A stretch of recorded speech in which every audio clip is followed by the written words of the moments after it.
Life isn't perfect, and neither are we. Nope. But we know how to face our fears And have some fun. and talk about all the messiest things of life. Like the messiest things. Get connected to yourself, get connected to others, and get connected to the life right in front of you. This is The Connected Life with Justin and Abby. That's me. That's you. And you. Hey, friends. Hello. It's a big week. The deadline is happening for Life Consulting Masterclass 2024 applications. That's right. This week, December 15th, is the last day to get in your application to participate with us. We're kicking the Life Consulting Masterclass off January 11th, 2024, and it is going to be 10 months of amazing emotional healing for people, people getting equipped to be leaders, to communicate, and to help foster transformation in other people's lives. We've been so excited about what we've seen. Obviously, you guys have heard incredible stories while you've been listening to the podcast of what LCMC actually has done for people.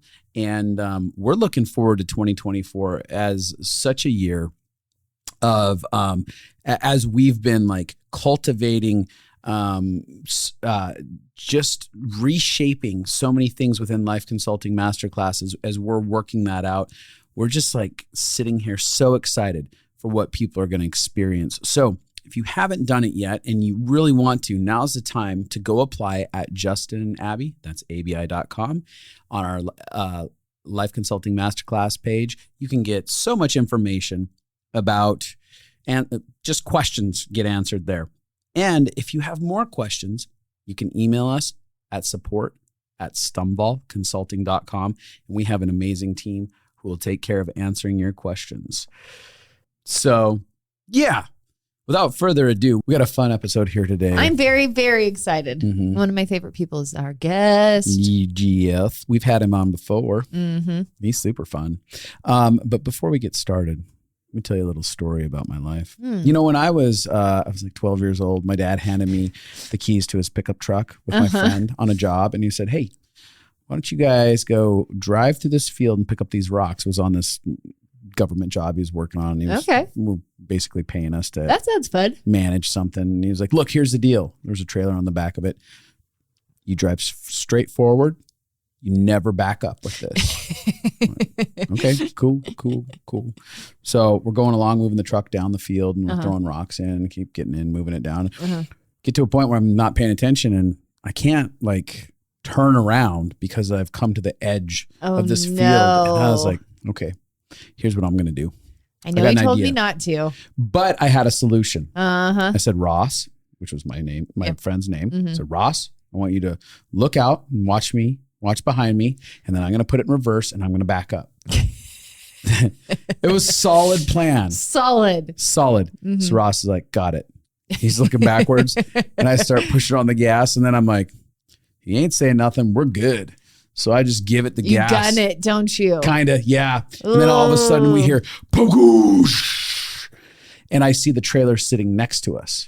Oh, no. Well, it's no longer behind us because it's broken the entire hitch. Oh, it's dented the entire side of the truck. The entire side of the truck? Oh, yeah. I mean, the bed just gone. Like really? Yeah. Oh, the truck bed. my gosh. So all of a sudden, I'm like paralyzed. And I'm like, Ross, you were supposed to be watching. He's like, I was. I watched the whole thing. And all of a sudden, I hear my name being pelted. Justin! Oh, my God. Because it was loud, huh? Oh, it sounded like a cannon going off because of the pop of metal busting in half. I mean, like busted metal in half. Welds on this thing, the way it happened. Was it like welded so it didn't have maneuverability? No, it had maneuverability. I'm talking about the welds where the welds that are on the actual trailer portion. Because it jackknifed into itself and I kept going, but I did it so fast that the force just exploded as it busted into the side of the truck.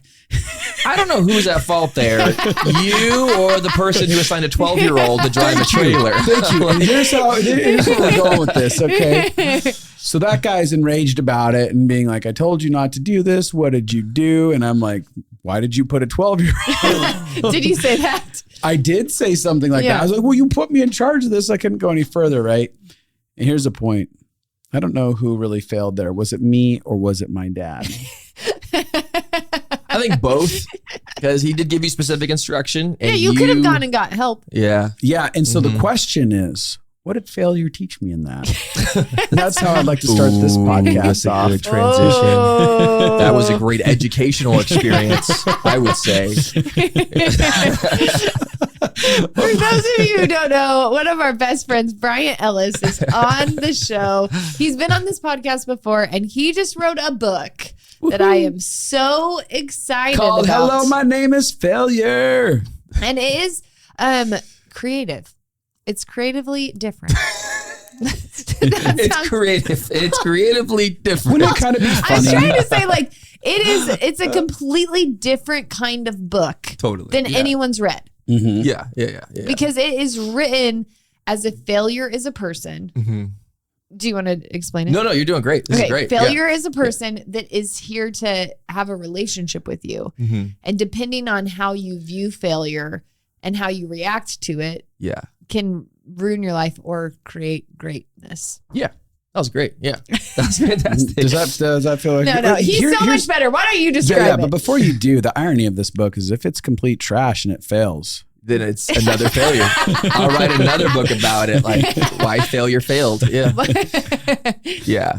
No, it's funny. Well, there actually is a book that's written in a similar format. It's Screw Tape Letters. I was going to say this sounds like Screw Tape Letters. Yeah. So, and that's literally was going to say that. Yeah. It's literally like it's Satan talking to someone or the demons. Yeah. So it's from his perspective, which is a creative.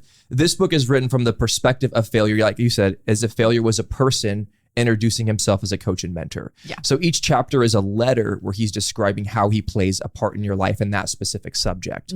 And that's why it took me so long to write, because it was like, I need to fail in all these ways. I need to fail in a lot of different ways. And and each chapter meant a lot to me. And it's like, how do I write a failure? How do I write a chapter about comparison or about the school system, the education system? How do I write a letter about taking risk or creativity? And so it took me like 3.5, 4 years to finish the book. Right. And that wasn't start to finish everyday grind. Yeah. It was like on and off of writing, because I needed more lessons in the subject of failure to finish the book. It couldn't just be conceptual. It had to be like, I have to do this. Which, exactly. Yeah. By the way, you've been great. You've been great at failing. Because you do have this thing of like, you tell me that this is a bad idea. I need to go experience it for myself. Yeah. And you have this personality type that's like, I actually want to learn for myself. And you learn from what works and doesn't work, which is fascinating. Yeah. And I think the older I get, the more wise I get, the less I have to do that. I think I'm learning to take more perspective. But like when I was a little kid, my mom would tell me that I'd walk up to the stove and she'd say, don't touch it, Bryant. And I would look her in the eye and touch the stove. And then I would cry. And she said, I did that 3 or 4 times before I learned that the stove is hot and don't touch it. And I think it's maybe it's a personality type, but it's like, people say this is bad and you go, why? Right. Yes. Like, well, because I said so. That doesn't work. I'm going to go experience this. Yes. And being raised in a lot of church culture, that's how a lot of rules are enforced. Yes. Why shouldn't you do this? Well, the Bible says it's bad. Why is it bad? Because the Bible says it's bad. Oh, and then, okay, well, let's go see. And then you're like, oh, that's why. This hurts my heart. This brings internal torment. This is pain that I don't want to deal with. This is pain that Jesus doesn't want me to deal with.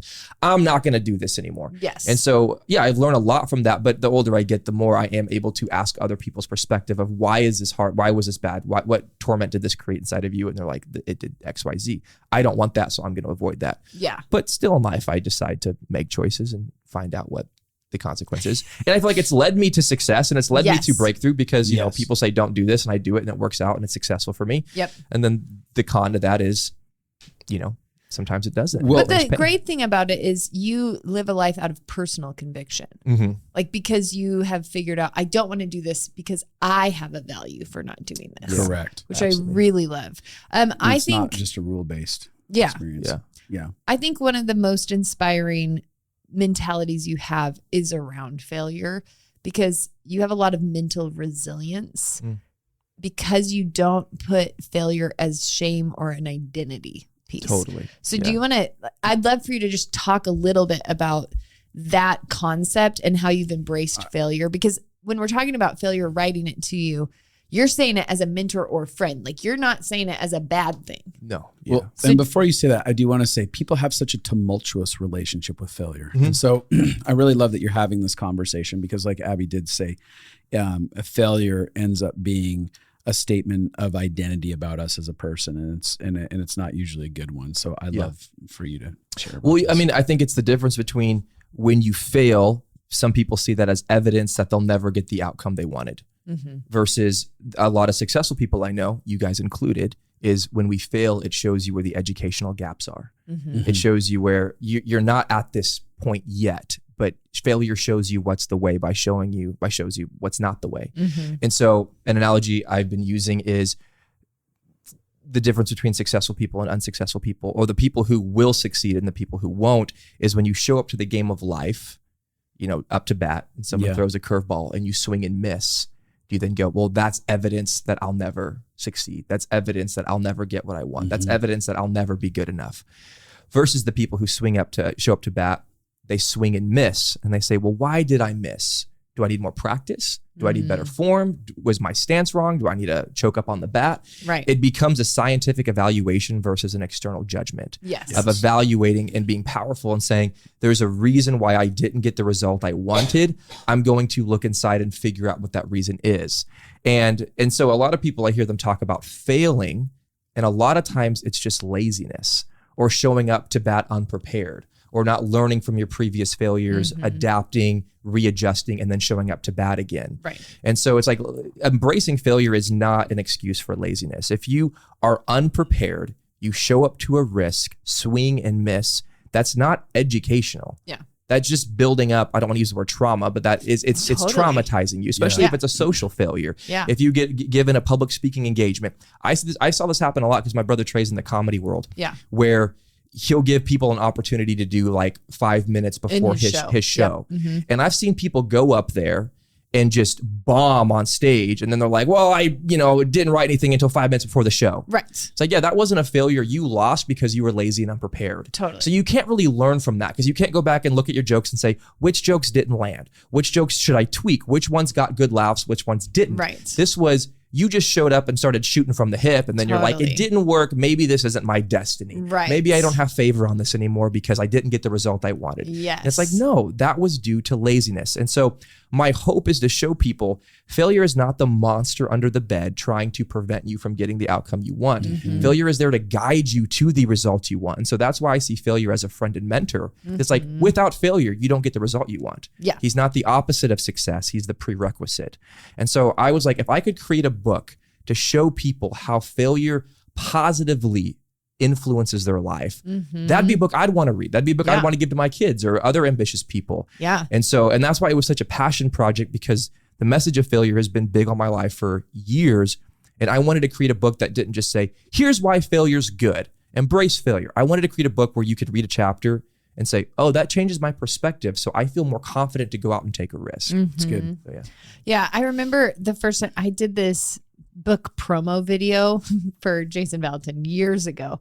And it was before I had done anything on stage or whatever. And I had so much shame after I got done, like crippling shame. And Justin was like, why do you care? Like this, nobody's ever even going to see this, which is true. Like most people have never seen that promo video, you know? But I was like, I feel like if I'm not good at this, it means I'm never meant to do anything in front of people. That belief of it's an identity if I'm not good at something. Yeah. And that's what I love that you're breaking, which is failure doesn't mean you're made for this or you're not made for this. Yeah. Failure means you have areas that you can grow in. And something that Bryant does is he will literally dissect something that is happening, figure out the things that he can grow in, and then spend the time and energy to grow his skills in whatever he's pursuing. Totally. So that it is exactly what you were saying. It can be education for you. What's an area in your life that you've done that? Any area. And I OCD obsess over everything I do. So whether it's surfing or pickleball, public speaking, podcasting, writing, creating, I'll give pickleball for an example because it's a low stakes endeavor. Great.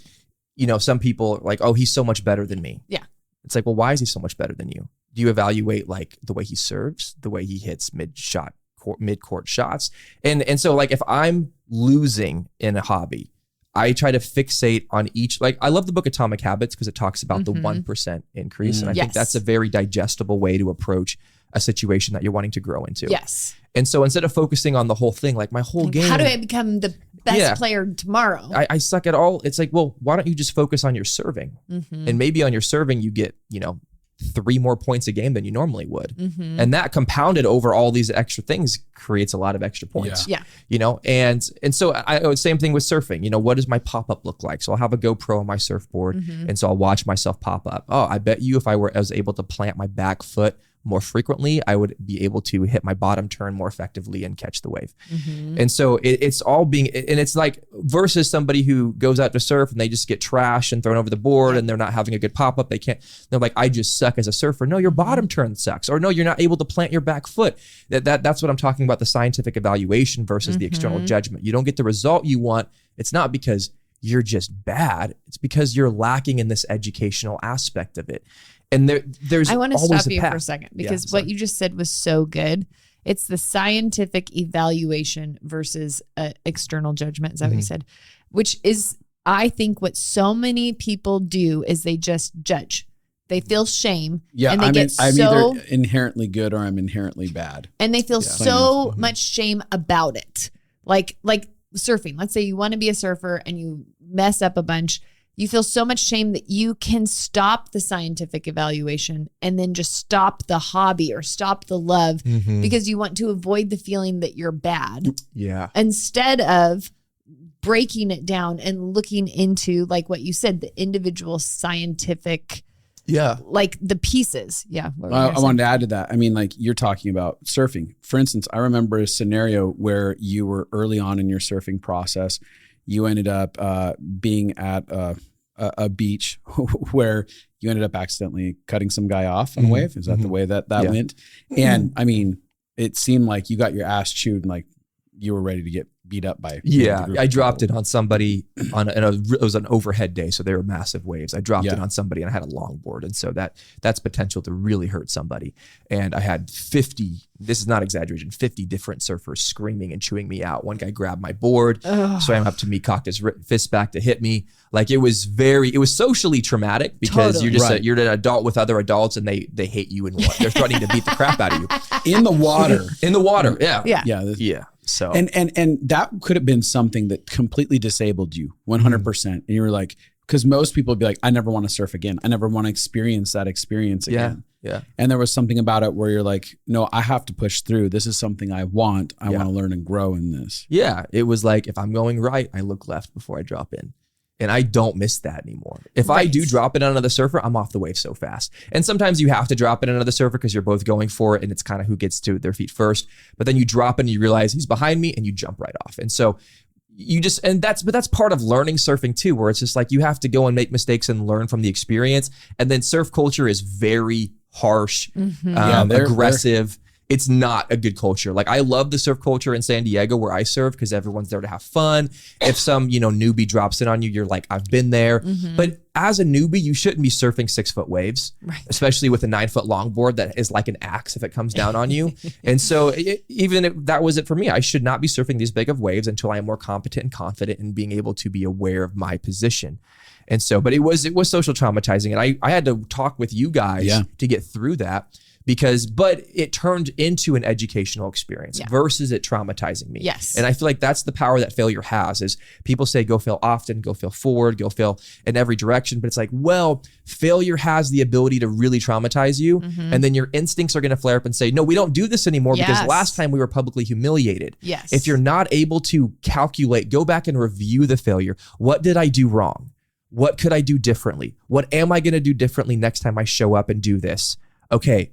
Am I prepared to try again? And then you do it. Otherwise, like you said, it's whether you're good or bad. I'm bad. I did this. This is awful. I'm never surfing again because I don't want to experience that type of humiliation. And I see that with stand-up comedy, singing, acting, I had writing. that in speaking. Really? When I first got up on a stage to run for a class when I was in junior in high school. Oh no! Stood up to run for a position, a political position, and in the school, and I got heckled like no one's business by the seniors. One of them happened to be the pastor's son of my church, and one was his friend, which was a deacon's kid. Oh, that sucks. And he was one of the biggest bullies, old Big J, and they just went after me. And I remember right after it, I hurried through my speech, and then I took off and I ran home.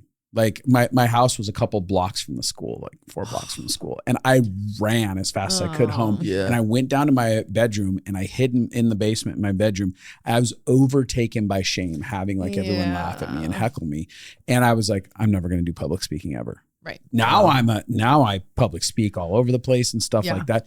But in the moment, that could have potentially paralyzed me the rest of my life if I wasn't up for the challenges as I got older, saying like, no, I have to face my greatest fears no matter what it costs me. Yeah. And failure was a fear that was a major one that I had. And I'm like, I will face it head on. Well, I'm curious, how did you get back into that? Because something traumatizing like that happens as a kid and you're like, I'm never doing that again. That sucked. But was there a process you went through to opening that door to start taking baby steps into getting public speaking? Because you've preached on stages with thousands and thousands of people. Yeah. But I imagine your first time getting back into it wasn't you're on a stage with thousands and thousands of people, or maybe it was. But was there a process where you remember the next time after that and maybe starting to uncover the reality that, oh, like I'm actually good at this. I can keep doing this. Yeah. That's actually a great question. So, excuse me. So I one of the things was at 25, I said, I'm ready to face my greatest fears no matter what it costs me, because I realized that fear was a gateway between me and the destiny of who I was created to be. I needed to go head first into all of my fears. So there was a principle inside of me that started getting set up inside of me that I was like, I have this value for something that when I have opportunities to do something and it terrifies me, I will run head first into it. And so my buddy, Jason Valentin, which Abby talked about, he created an invitation for me to actually do this men's speaking event night. It had about 800 to 1,000 guys at this thing for just a men's event. He was going to What year was this? This was like 2011. Yeah. I was there. Were you? I was in the audience. I was in the audience for that. What you didn't know is the night before he was in fetal position, crying on the floor. I literally went into like a panic attack flashback of being on stage in high school. And I was literally in fetal position on the floor shaking. And Abby was like, I don't know what to do. I called Jason. Jason comes over. Yeah. I feel your anxiety right now. Like getting even 1,000 people though. I mean, like after not doing it, Yeah, it wasn't like there was a buildup of small groups and then it growing to that. Yeah, it was. But when he invited me to do it, I felt the initial flash of panic and I was like, I will do that. Yep. I will do that because I have panic there in that area. And that was a thing that where I remembered, I was like, I got disabled in high school and I am going to become fully abled after this. And he ended up, that day he ended up getting down next to me and kind of like spooning me on the floor in our living room. And cause you know, he's looking at me, he knows I'm in complete kid. I'm in my kid self. And he puts his arm around me and holds me. He's like, in a very masculine way. Very masculine way. He's like, hey buddy, I'm here with you. What's happening for you? Talk to me. And I'd never gotten that type of compassion from my father. So I have a fathering moment that starts happening for the little boy inside of me. And suddenly I started to cry and he had said comforting things to me. And that part of myself that felt so paralyzed and so rejected started feeling acceptance overtake me. So love was a catalyst in me starting to get healed inside of this. And after he did that later that night, I just started imagining myself standing on that stage and having everyone receive me well and cheer for me and be excited about me. And I came to the speaking event an hour ahead of time and I stood and walked back and forth across the stage, imagining people being receptive, even me physically being there. And I was like, I am chosen, I am loved, I am safe here in this space. And something the minute I got up on stage clicked in, locked in, and I was like, I was made for this. And I allowed my, and at that point, my speaking, I mean, it was an amazing night. It was electric and stuff. But I've grown tremendously from that. And every time I've gone up and spoken, I haven't assessed my, like, how do people respond to me? I ask myself, was I fully myself in that moment?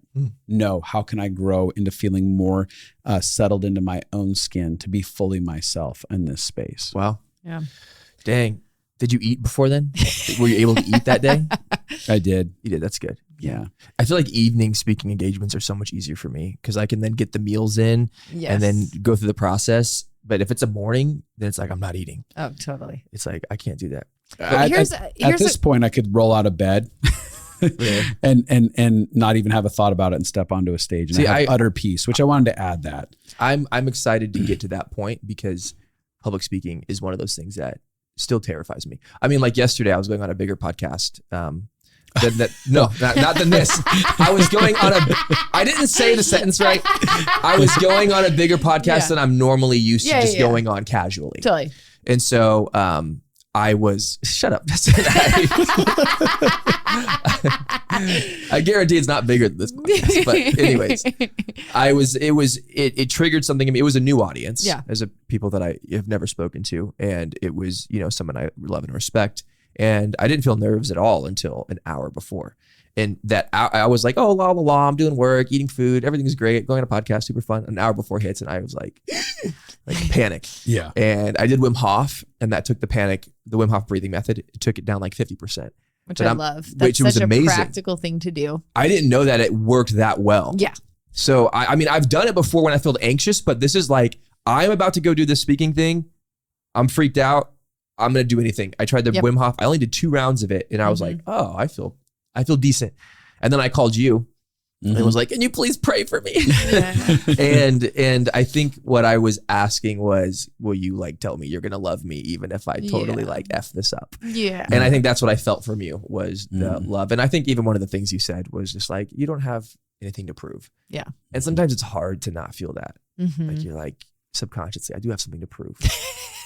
I got to prove that, I'm good at this. Right. So then I believe I'm good at this and then I can go and, and that's what's so hard. Cause it's like the relationship with failure never goes away. I feel like if you're pursuing dreams and going after things, it just never goes away. You have to have a relationship with failure to accomplish anything. Yeah. And it gets easier the further you progress in a certain arena. But then when you switch to a different arena, you have to be prepared for some anxiety and stuff to kick in on a very low totem pole. Yeah. Like on a very low base. And so it's like, so you're like, now you don't have anxiety surfing, but when you started pickleball, you had anxiety. You go to your first pickleball tournament and you're like, oh, there's anxiety or podcasting. I feel comfortable on, but public speaking. Yeah. Like you can be on a podcast and 100,000 people listen to that. Yeah. And you're like, I'm chill. But then you go in front of 200 and you're like, this is a nightmare. I'm terrified. My palms are sweaty and it's freaking me out. And it's like, but you have to give yourself the grace because the first podcast I ever did, I was sweating and I felt nauseous and I was clammy and everything was happening. And so one example I like to use is a lot of people feel like failure, embracing the relationship with failure is going to be this high risk. Their life's going to be flooded with anxiety. Totally. And with people's lives and kids and family, it's like, I don't have the capacity. I don't have extra anxiety to accept this enormous mountain of pressure. But the example I like to use is accepting failure to be your coach, guide, and mentor is kind of like going to the gym. You wouldn't go to the gym for the first time and put 300 pounds on a bar and then try to lift it. You're going to break your shit, and it's gonna be traumatizing. You're probably not gonna go back to the gym. Totally. You're like, I ruined my arms and my shoulders popped out of socket, my dislocated, whatever. Yes. Because I'm not doing that. No, you go and you lift something that's just a little out of your comfort level. You're lifting a little bit. And the same thing with embracing failure. If the opportunity is there, if you're like, I want to be a public speaker. Yeah. Maybe get 10 of your friends. 5 of your friends in a room and say, hey, I'm going to give this speech to you guys. Yes. Please don't laugh at me. Which, by the way, Abby did kind of stuff like that. When you were doing your talks, you'd have a few people come over before you went and did them on stage. And you had a lot of anxiety early on before you talked, I remember. A lot. Like I would give my speech to like 4 people. Wow. Yeah. And work it out. And it was amazing. I was proud of you. Then I'd get feedback. Then I'd rework it. Then I'd do it again. I love that. Now I don't, but yeah. That's what you're talking about is having realistic expectations for growing a new muscle. Totally. Yeah. I forget what the line is, but they're like, confidence comes from repetition. Or maybe I'm butchering the line. I think it's another C. Competence comes from Consistency? Consistencies. Maybe something like that. That works. But it's like you don't automatically have confidence. If someone asks you to speak, it's not like you're just like, well, you're a really confident person. You know? Totally. Or people, they're asking out girls, you're so confident with ladies and asking out people. No, well, that was from practice and being rejected and sounding like an idiot. I remember the first time I asked somebody out on a date, I felt like I was going to die and I blacked out. I like walked up to her, I blacked out and I woke up and she was saying no. And I was like, okay, versus like asking my girlfriend, I remember asking her out on a first date and I felt calm. I felt nervous for her to say no because I didn't want her to say no, but I was like, yeah, I think you're beautiful. I'd love to take you out on a date. And I remember feeling confident in the saying that, but 16-year-old Bryant sounded like an idiot. And I'm like, but you can slowly grow in this relationship with failure. It was like, if it's on a scale of 1 to 10, 10 being is if you fail, it's going to be traumatic. You're going to feel a lot of shame and humiliation, and it's going to be more than you can handle. And a 1 being like, you don't really give a shit. Like it happens, and maybe you're playing pool at the bar and you lose. Who gives a shit? I don't like pool. That would be like a level 1. Right. Maybe if you're a pool lover, it's level 10. But and it's like, where can you find the level that you're able to push yourself a little bit, but not have like a traumatic breakdown? Yes. So maybe you're looking at level 2 and 3, and that's all the risks you're taking for a year is level 2 and a level 3 risk. And then maybe you get the opportunity for a level 5. Can I take that? Am I able to take that? Do I have the capacity to take that? Right. You can say no. Yeah. And I think even growing up in the church, it was like, if you said no to an opportunity, you were missing out on your destiny. Right. Do you think your destiny is so fragile that if you miss one opportunity, you're never going to live it? Then you have a really weird belief system on life, growth, pursuit, success. And so I've said no to a lot of opportunities just because I'm like, I don't have the capacity. I don't have the capacity to face that much fear right now. Exactly. Yeah. Yeah. And so like yesterday, and going you've on the podcast, continually had more opportunities. 100%. And I'm grateful for that too. Well, I mean, I'm just saying you had a belief. If I say no to this, that doesn't mean that will be no to everything in the future. Totally. Yeah. And then that has proven true. Yeah. And then there's the other side of the coin is like yesterday I started to feel enough panic and I was like, okay, well, what's the worst that can happen? I freeze on camera and I don't get my points across. Great. So what's the worst that happens from that?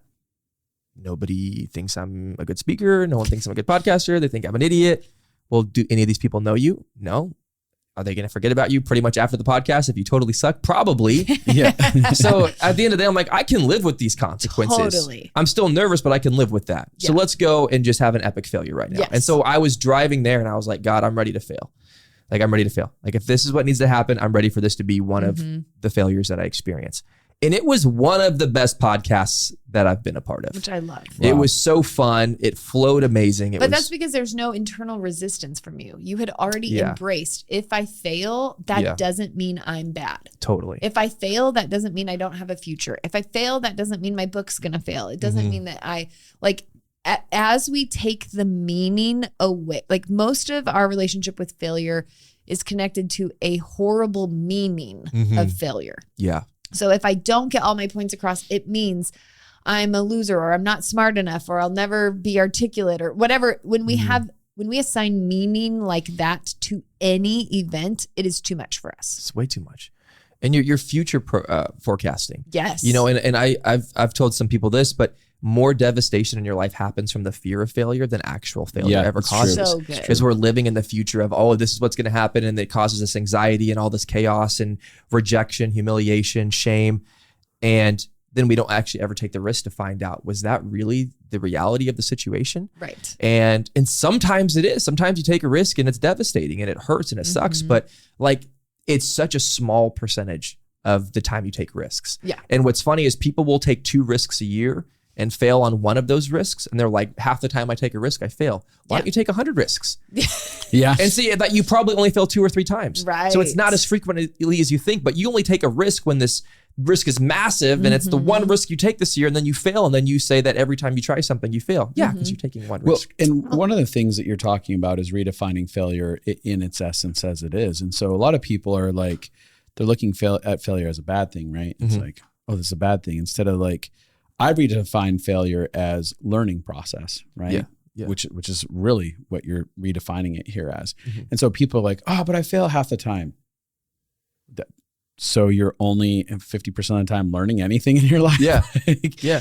But like when people actually get like the idea that you have inside of this book down, it's like for my life, I don't think about failure anymore. I don't perceive stuff as failures. I fully have embraced like, I don't know when the last time I failed, because that would have to be back when I defined failure entirely different. Cause now I'm just in learning experiences. And when we are our best friend, this is a side note, like I'm the greatest advocate in my life. So even when I'm on my learning process, I don't beat myself up. And one of our greatest fears isn't actually other people's voices. We don't know this, but it's unconsciously, it's our own voice. Yes. It's the way that we will humiliate ourselves and have an inner critic that will beat up on ourselves for the way something played out. And in my own life, I've come to such a place of not only redefining what failure is, but redefining the way that I respond to myself in circumstances. Because there are true moments of failure in relationships where it's like, that's not just a learning process. I've repeated that pattern before and I keep causing pain. And I've had to sit down with grace, compassion, kindness.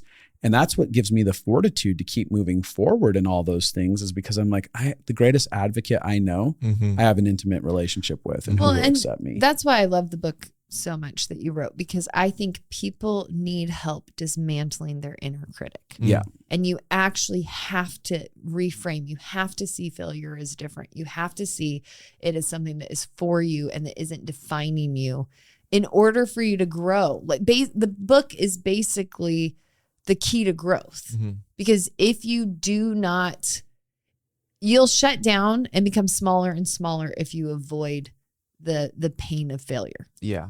And the way that we grow resilience is actually to face things and overcome. Do you want to say anything before I? No. Okay. One of the things I loved, so Brian got into pickleball, and this was one of the things that I felt was really inspiring about him. He came here and he asked one of his friends to set up a bunch of games with all people who were better than him. And he went and he came back and he was like, I was definitely the worst player on that. Do you want to explain what it was like, but then explain how you processed that? Because how you processed that, I was like, if I could bottle this up and give this to everyone in the world, it'd be a different place. Yeah. So I'm loving pickleball. Everyone should play pickleball. Big pickleball freak. But I got to a place in playing with my peers and friends where it was like, I'm better than everybody. I'm better than everyone I play. And there's these advanced courts you can go jump on at the places, but it's just you have to be good enough. You have to be good enough. And if you lose a game there or 2 games in a row, they kick you off. Yeah. So it's one of those things where you don't want to show up and then show that you're a horrible player and they never want to play with you again. Right. So it's like, I wasn't that good yet, but I was way better than the normal courts that everyone played on. And it was like, and then most of the time you get a bad partner and then they play keep away from you because they don't want you to hit it. And I was like, I need to go put myself in a situation to play with highly advanced players where I can get my ass whooped multiple times and learn from that. And you did. Yeah. And so I called my friend Eric Allen. I was like, hey, he's amazing. He's like a god of pickleball. And he has a lot of friends who are gods at pickleball. Yes. And I was like, hey, could you just set up some games that I just go and I just get my ass whooped? I need to get better. He was like, done. He set up it was 3 days of 2 hours a day of playing, and it was humiliating. Even though I knew I was going in to get whooped, to be the worst, I still had a thing in my head where I was like, maybe not that bad though. Maybe I could play with these guys. Yeah. Whoever was on my team, we always lost. except for Eric Allen. When he was on my team, a few times we did win. Okay. But that was mostly because he took over. Because he played all the balls. Yeah. And so, and I was like, I don't know if this is helping me or this is just showing me how horrible of a player I am. But I would ask feedback. Hey, what could I do a little bit better? Well, your return isn't coming back to the baseline. You're hitting the return too high. Oh, well, your wrist isn't loose enough. So I got plenty of things to go practice. And so I started going to the good courts now in San Diego. Yeah. I started almost exclusively going there. I lose more than I win, but I do win. Yeah. And people look at me as like, oh, he's getting there. Yeah. But if he has another person at his level, they're probably going to lose. Right. But I still go and I play on those courts now because it's like, I'm not going to put myself, and a lot of times in life, we surround ourselves with people who we're better than at a certain thing, so we feel good about ourselves. Yes. But that's why we don't grow. And so even with maturity, emotional health, and ambition, sometimes those people will surround themselves with less ambitious people, less healthy or mature people, because they're like, I want to feel like I'm good. Totally. And the only way you grow is by putting yourself with experts who are passing you. Yes. And the rule in pickleball for the pros they teach is, and this is probably in any sport, you have to have like this 33 rule. 33% of the time you're playing with people worse than you, 33% of the time your peers, and 33% of the time people who are better. Wow. That way you learn from all of those things. And I think socially it should be similar. You have the people who you're mentoring, people who are your peers, and then people who are way further advanced than you, so you're able to learn from that. Yes. And so that in my process was, I need to go get whooped.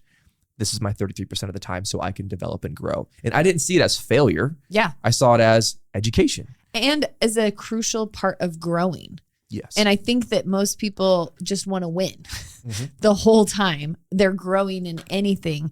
And that's what I think was so remarkable to me, is I could see obviously the pain that you were in of like, it sucks to be the worst and to have everyone know I'm the worst. Yeah. And then you being like, but I don't care, because I am going to grow and I'm going to become. And I've watched you, and this is how experts become experts. Yeah. Is that when something's hard or they feel resistance, they don't give up. They actually see, okay, what can I do to grow? And then I love what you're talking about. There's a couple practical things you're talking about. Like, I'm going to break things down and find specific small things that I can hold on to. Because when you're looking at like, well, I just suck worse than them. It's too big. Yeah. And then you can never face that mountain. But when you're like, oh, I need to change the angle I hit this shot at, that is something you can change. Yeah.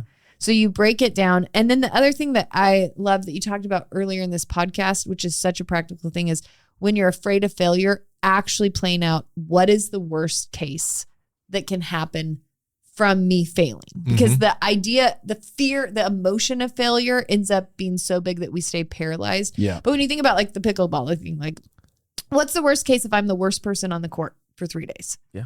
Like actually being like, that doesn't mean that I'm the worst person forever, always. It doesn't mean that these people will judge me the rest of my life. It doesn't, like, if you actually break down what am I afraid of, often that is one of the best and most important steps to do. And I see you do that all the time. Yeah, thanks. I think both questions, the best and worst, are important to write down before you take a risk, because sometimes you have to remind yourself why you're taking the risk. That's so good. You know, so it's like, what's the worst that could happen? Oh, I could get, nobody laughs at my stand-up comedy. People boo me. What's the best that can happen? Well, everyone laughs. I feel like I'm on cloud 9. Somebody invites me to another stand-up special. I get 30 minutes and then I'm on a net, you know, totally. It's like the dream of the best that could happen and the worst. And somewhere, most of the time it just falls in between somewhere. Yes. Yeah. You know, but it's like, if you're not psyching yourself up about why you're taking the risk, there's really no point in taking the risk. If you're asking somebody out on a date, what's the best that could happen? Now, I don't want to say the goal of dating is to get married and have kids, but if your goal is, I want to be married and have kids,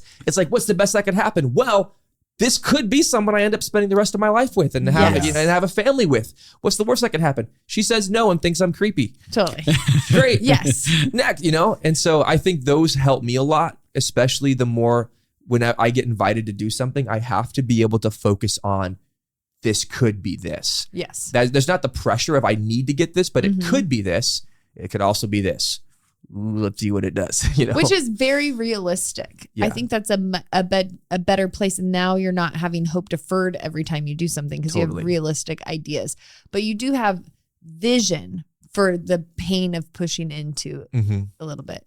Tell me, did your whole life, like, when did you start your relationship with failure? What did that look like? Did you always have this mindset? Well, I think it's interesting. I think so. We all have a relationship with failure from birth. Yeah, whether we know it or not. Exactly. When you're learning to walk, and you don't see it as failure. When you're learning to walk, you fall over, you try again. When you're riding a bike, most of us don't see it as a failure. You understand that you're going to have to fall, and maybe you're crying and maybe you're frustrated, but it's a process that you and failure are very intimate on. But then somewhere when you start to go through, a little bit older, you start getting compared to people. You get your grades get compared to your siblings, or your behavior gets compared, and then you start to compare. And then so that's when this relationship with failure gets separated, because it's like a relationship with failure means I'm not good. And that's what's wired into our brains in the school system with subconsciously. A lot of parents wire that into your head. Even through gossip, they're talking poorly about somebody else, and then you're like, oh well, I don't want to do that, so I don't want to experience this failure. And so for me, I had the same way. I was raised the same way, with this slowly being torn to the fact that failure is not good. The church villainizes failure as like an evil entity almost. It's like, oh, I didn't have favor for this season. Yes. No, you just suck and you need to get better. And like, that's part of the process of, no longer sucking, is getting better. It's not the devil. It's not God doesn't have favor. It's like, if God gives you a dream to be a brain surgeon and you just start applying at hospitals without education and you get rejected, that's not the devil resisting, that's you being stupid. And so, but I think the practicality of failure for me grew a lot when I would see something I wanted to do. I think, well, how do I do that? I saw one of my teachers, he could juggle. Like, how do I juggle? It's like, you just do this over and over. So I locked myself in a room and practice. Each time I dropped the ball, I didn't think, failure, idiot. I thought eventually my muscles are going to figure it out. Yes. And it did. Same as spinning a ball on my finger. Oh, if I do this enough, eventually my finger muscle will figure out how to balance it. Wow. And it was the same thing. And so in anything I want to do, there's that attitude of like, well, if I try it 100 times, I'm going to get it. Yeah. And I can't get discouraged until I do it 100 times. And so I use the example of stand-up comedian because it's such a good example of somebody who failure is evident or it's not when you're in a room and you're trying to make people laugh. They either it's very are like, with this you is bombing. or not. Exactly. This is not working. It's like, I use that example because it's like, okay, well, you didn't get the laughs you want, and then you quit after. You say, well, I tried being a stand-up comedian, didn't work. How many times did you do it? Lots of times. Actually, it was 7. Felt like a lot of time because it was once a month for 7 months, and that felt like a long time, and you had anxiety. Right. You did it 7 times. Totally. You still suck. Yeah. Like you should, did you look and see, did you evaluate the jokes that did or didn't work? Right. Did you go, well, how can I word this so it's shorter, so it's punchier? It's like, try something 100 times. Yes. And then evaluate how it looks then, and how much you've excelled, and whether you're successful or a failure. And, so I think that's kind of the relationship I had, is it subtly started to reveal to me, oh, if I lock myself in a room and practice this, my body will figure it out. Or if I try this 100 times, I bet by the 50th or 60th time, I'm going to be happy with how I do it. People quit going to the gym because they're not seeing progress, but it's like, have you gone to the gym 100 times? Totally. It's like, probably not. You probably went for, 8 times and then didn't have 6-pack. Or even 30 times. 30 times. Yeah. Yeah, it's interesting because my dad, actually, this is one of the best. My dad was so good about failure growing up. And he had a mentality very similar to you, which he believed anytime he started a new hobby or a new thing, he thought, I'll have to fail 100 times to be great at this. Yeah. And so whenever he would fail, he would be like, check. Yep. Like, because he felt like it was getting him closer to the 100 where he would be great. Yeah. He like cut 100 silhouettes first. Like he did this thing called silhouette cutting and stuff like that. And every time he made a mistake, he was like, great, I'm closer. I'm one closer to the next. A brilliant part of his. I love that. I didn't know about your dad. That's crazy. Yeah. I'm actually wondering if it's because I'm wondering if it's an ADHD quality because my dad has ADHD and so do I. And this has been a important part of both of ours, which is like, I may not get something right away, but I believe if I keep working at it, which they say they've done studies in classrooms where they either tell students you're really good at math. They tell one group of students you're really good at math. They tell another group of students you're really good at working through the problem all the way. So they give 2 different compliments and then they retest them with no other new thing. And the students they told you're really good at math get lower scores. And the students they told you're really good at working through things get higher scores. That's so interesting. Because once you've told them you're really good at math, they're terrified to not be good. Like there's the fear of like, now my identity is I'm either good or bad at this thing. Versus the people that were told they're good at the work, at not giving up, of continuing forward, they believe they have control over that. Yeah. So they're like, yes, I can keep working out this problem. And I was thinking about that when you were sharing, because I'm like, you believe that you have power to create your destiny. You believe that you have power to grow skills. You believe that you have power to not be good at something and then become great at something. And I think a lot of people don't even have that belief. Is that something that you have, was that always in you? Which part? I can become great at anything. Yeah. I feel like, and I don't think it's everybody who thinks that way, but I think that that's kind of hardwired into our generation, millennials especially, is you can do whatever you want.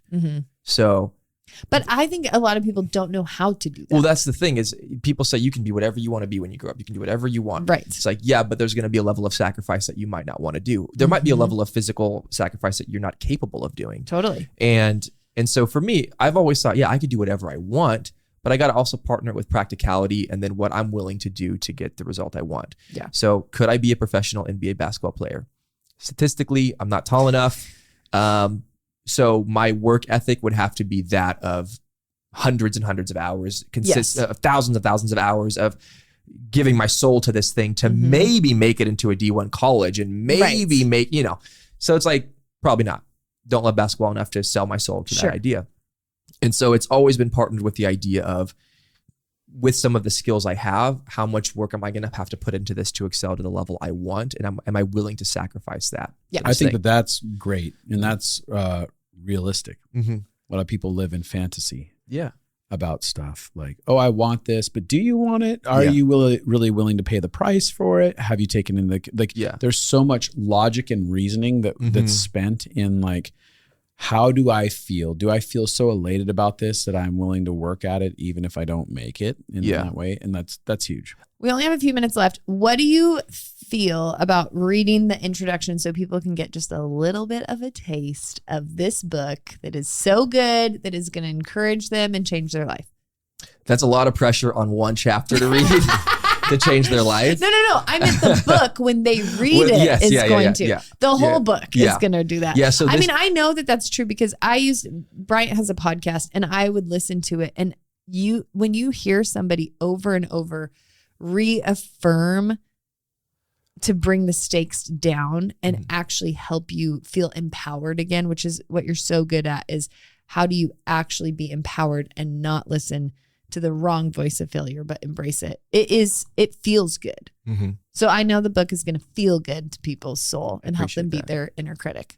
How would you feel about reading? Yeah, the chapter I would read is the introduction, where failure is introducing himself to the audience to what the book's going to be. Great. Okay. Story time with Brian. Let's see if I can actually I'm actually not a great reader. But do you want to fail at this? I'm like, I'm a 6.5 out of 10, actually. Oh. Yeah. So I can get better, but I'm not great, but I'm not horrible either. Do you want me to do the delivery of this? Because I've read my book out loud for people. Do you want to read it? I'd happily do it if you want me to. I would. I can't tell. Yes, if you want to. That's awesome. Now you're going to be read to your own words. Fantastic. Get ready for my sultry voice, people. To whom it may concern, I am deeply honored and privileged to have this opportunity to correspond with you, dear reader. The sheer excitement coursing through me was indescribable upon hearing that there is a genuine interest in comprehending my narrative, a narrative that strives to clarify who I truly am and how I aspire to appear in your life. Indeed, it is no exaggeration to state that I am one of the most misunderstood figures in your world. So good. I am failure. I believe we have a shared story, albeit one that you may not remember well. It seems that you have invested a great deal of energy in trying to forget about me, even going as far as distorting our past encounters. Yep. You pretend that we rarely cross paths. In the presence of others, you put up a facade, pretending that you are immune to my influence. Oh my God, I do that all the time. Please don't worry. I don't take it personally, as I am well aware of my true worth. If only you recognize my value, you would view our connection in a different light. Those rare individuals who comprehend my significance often find great success and happiness in life. Sadly, most people spend their lives evading me, only to end up feeling the disillusioned, bitter, and unsatisfied. What saddens me the most is when individuals cry out to me on their deathbeds, questioning why they didn't embrace me more wholeheartedly. In those moments, I shed tears alongside them as they drift off to sleep, hoping that they will inspire future generations to seek my companionship. I won't sugarcoat it. A relationship with me can be uncomfortable. Embracing me won't immediately earn you popularity or acclaim. There will be moments of fear, of feeling misunderstood, and even moments of loneliness.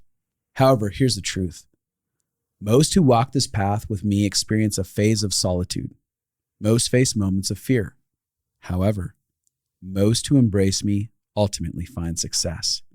Most who embrace me realize their dreams. Since you were a child, everyone around you portrayed me as a villain. Your parents, teachers, mentors, and friends all painted me in a negative light. While they celebrated your victories, there were even instances where you were reprimanded for acknowledging my presence.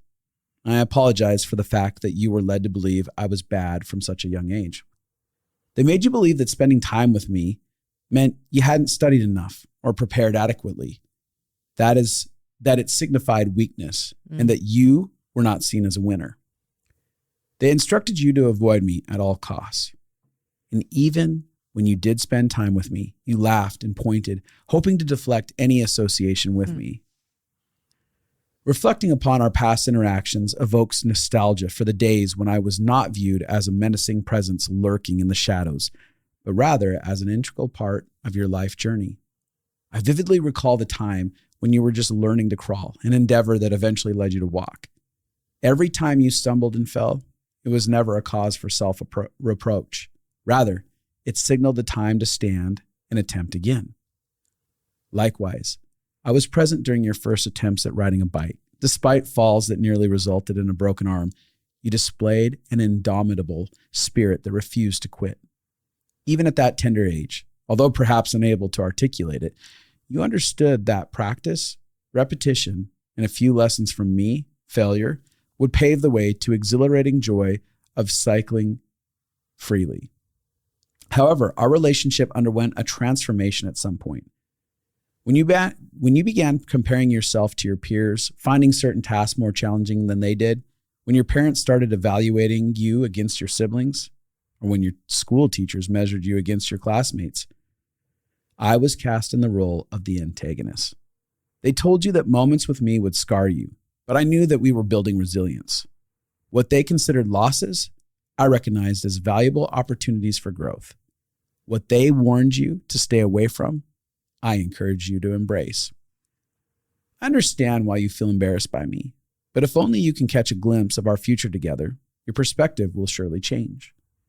You've been deceived about my true nature for far too long, and I don't blame you for avoiding me. However, I urge you to shift your perspective. Embracing me, failure, is a transformative journey that leads to personal growth, resilience, and ultimately success. It's time to rewrite the narrative and see the beauty that lies within our relationship. I'm beyond thrilled to remake your acquaintance, and I look forward to sharing more about my true heart and nature. I don't pen these letters to take up space or waste your time, but to free you from the limitations that you've put on yourself for all these years. I love that. I hope that through these letters, you get to understand I am not the opposite of success, but a prerequisite. With much excitement, failure. Ooh. It took a lot longer than I thought it would. I was like, I think this is maybe a 3-minute chapter, but you read it so well. You're like such a good reader. I had some stumblings there, but I did. Well, I mean, I didn't completely fail, but even if I did, I would have learned from it. We would have shamed you if you really failed on that. Yeah. Thanks for reading that. I love it.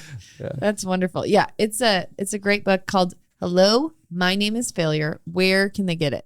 Amazon, Kindle, Audible.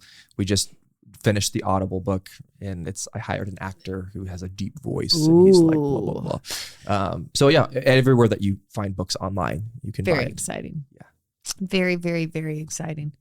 You can also find him on Instagram at Bryant Ellis. Bryant Ellis. Yeah, if you type in Bryant Ellis, my name will pop up. Yeah, Perfect. Yeah, that's perfect.